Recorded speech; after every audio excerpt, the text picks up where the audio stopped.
right now, at this exact second, there is someone in this world who has my name blocked on every platform, completely convinced that I am an absolute monster. And the most terrifying thing about that reality is that, from her side of the glass, she's entirely right. It is a brutal pill to swallow, realizing that you can be the hero of your own tragedy while simultaneously being the villain in someone else's horror story.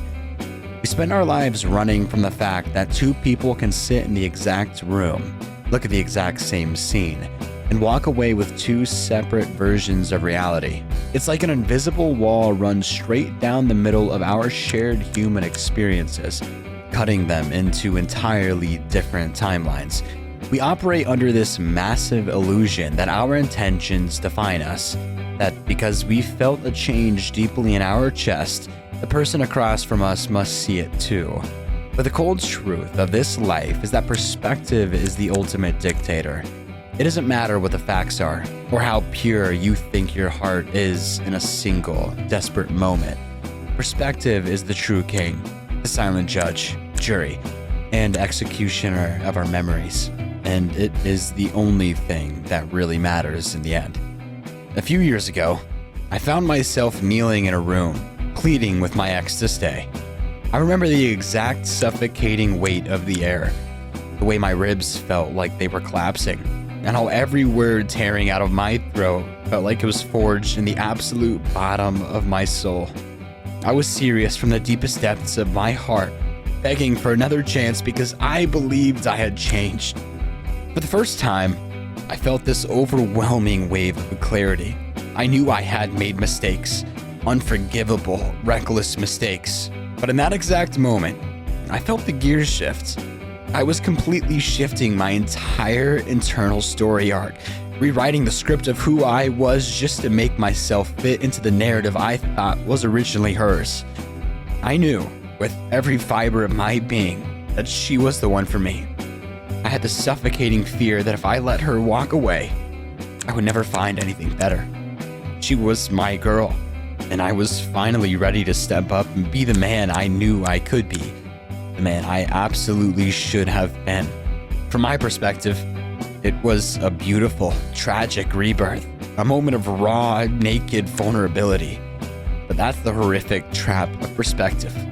While I was standing there experiencing a profound internal resurrection, she was watching a completely different show. For her, that exact same moment wasn't a breakthrough. It was just the latest performance in the exact same circus I had always run. She didn't see a changed man. From her perspective, looking through a lens cracked and shattered by my past actions, she knew I was lying, and no matter what I said, she had to retire from the act.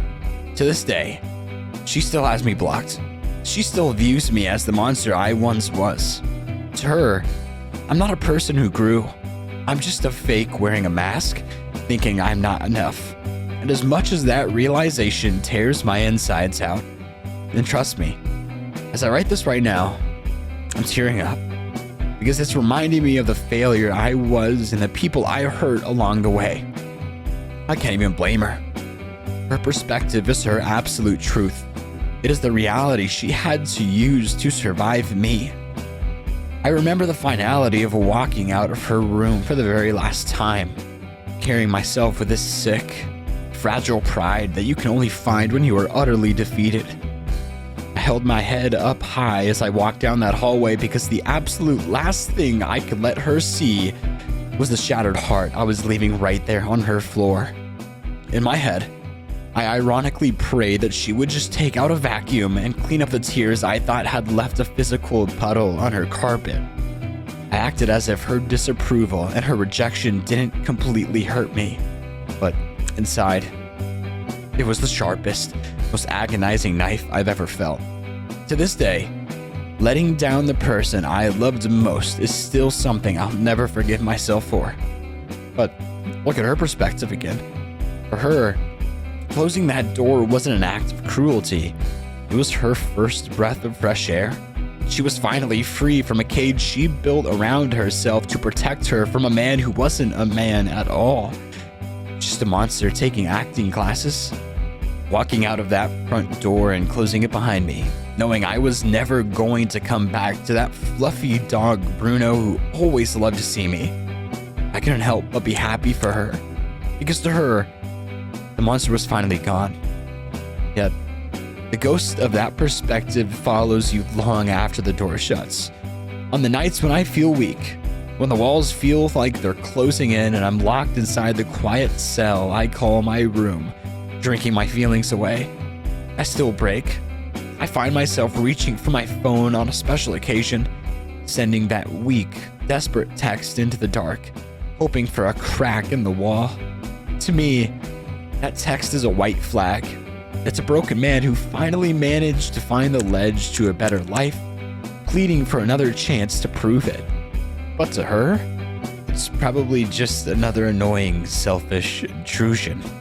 It's validation of her belief that if she lets her guard down, I'll just drag her back into the abyss.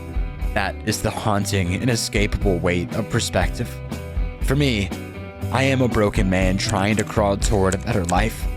For her, I'm just a guy who will eventually fall back into the monster I always was. This is the harsh truth that many of us never fully recover from. The realization that perspective is all that really matters in the end. It forces you to sit with the discomfort of being permanently misunderstood, carrying the weight of knowing you were a broken soul trying to heal, while accepting that to the person you loved most, you were a monster who needed to be locked out forever. Both of those things are true at the same exact time, separated only by the lens of which we choose to look through. Accepting this doesn't erase the pain, and it doesn't make the guilt go away. But maybe, just maybe, it is the first step toward a strange, quiet kind of peace. It forces us to realize that sometimes the greatest act of love you can offer someone is to let them keep their perspective of you, even if it means playing the villain in their story, so they can finally find the peace they deserve in theirs. Thank you for watching.